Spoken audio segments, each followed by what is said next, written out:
afternoon and welcome to the third series of corona prevention exercises. This is about the breathing exercise which I am going to tell you.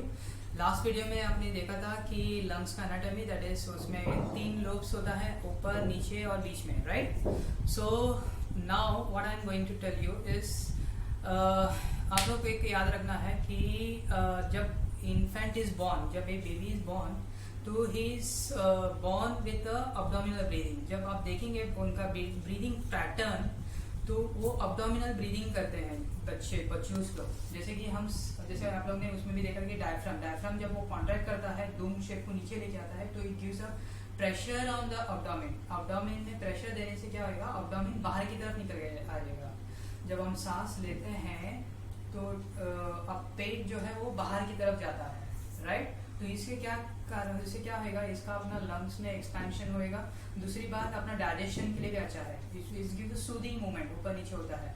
लेकिन over a period of time people do wrong type of movements, क्योंकि अपना pattern बदल जाती है. आप देखेंगे 10 में से 9 लोग गलत प्रकार की ब्रीदिंग करते हैं, यू नो. तो दैट इज बिकॉज हम अपना बॉडी मसल्स को, स्केलेटल मसल्स को टाइट करके रखते हैं स्ट्रेस की वजह से, या अपना टोटल पैटर्न ही भूल जाता है, जिसकी वजह से लोअर लोब जो है उसमें प्रॉपर वेंटिलेशन नहीं मिलता है, correct. So what you're supposed to do is very important, guys. Just keep your very simple exercise भी है.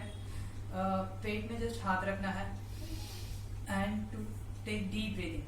तो ब्रीथ करने के टाइम आपका पेट यानी स्टमक है वो बाहर आना चाहिए. जब आप सांस छोड़ते हैं तो ये बाहर चला जाना चाहिए.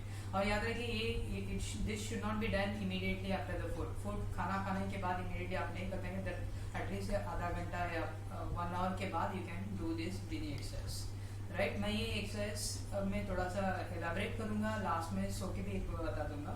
Anyhow this was called abdominal breathing बोलते हैं, कोई लोग बोलते हैं diaphragmatic breathing, but that is a right thing, right. Second है बीच वाला जो लोब है उसको एक्सपैंड करने के लिए कैसा करते हैं. तो उसमें क्या करना है, आपको दोनों हाथ साइड में रखना है और कॉन्सेंट्रेट ऑन द ब्रीदिंग. इसमें हाथ इसलिए रख रहे हैं कि आपका जो लंग्स जो है लैटरली यानी बाहर की साइड वो फूंकना चाहिए.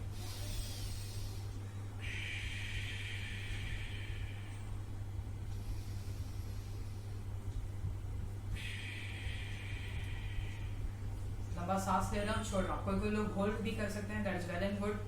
और इसका कुछ रिपीटेशन ऐसा है कि आप 20 काउंट भी कर सकते हैं, लेकिन स्टार्टिंग में ही आप डायरेक्टली 20 रिपीटेशन नहीं करना, किसको यू नो गिडीनेस वगैरह हो सकता है. स्टार्ट बिगनिंग आप कर रहे हैं तो slow and steady wins of the race.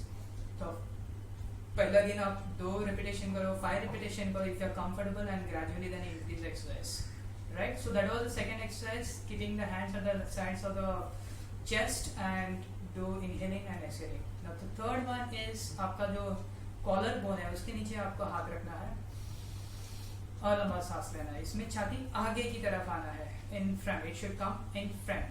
Okay, inhale, exhale, inhale, exhale, and always remember to breathe through your nose and exhale through your nose. भगवान ने नाक स्पेशली दिया है बिकॉज उसमें भी कुछ मैकेनिज्म होता है, उसमें हेयर्स फॉलिकल्स होता है which filters the air and it causes conditioning of the air. That's why ऊपर वाले ने दिया है. लेकिन कुछ condition में दिया, जैसे कोई asthmatic patients है तो pulse sleep experience होता है, that is a different topic altogether.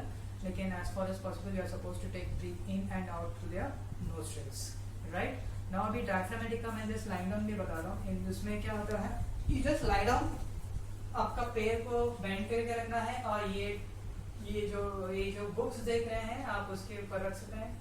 इसमें लंबा सांस लो,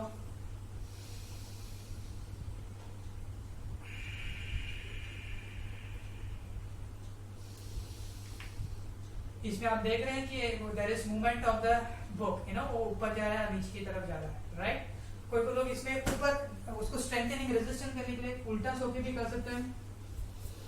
सेम डायफ्रामेटिक ब्रीदिंग, ये रेजिस्टेड एक्सरसाइज हो जाएगा डायफ्रामेटिकली. इसमें पोस्टीरियर लोब्स, जो लोअर लोब्स का पोस्टीरियर सेगमेंट है वो इन्फ्लेट होएगा. तो ये भी बहुत अच्छी एक्सरसाइज है, उल्टा सो के भी लंबा सांस लेना. लेकिन ध्यान रहे कि आपका nose doesn't comes on the way. So this is all about the exercise, and hope guys you all have a great day ahead, and stay safe and stay healthy. Thank you so much.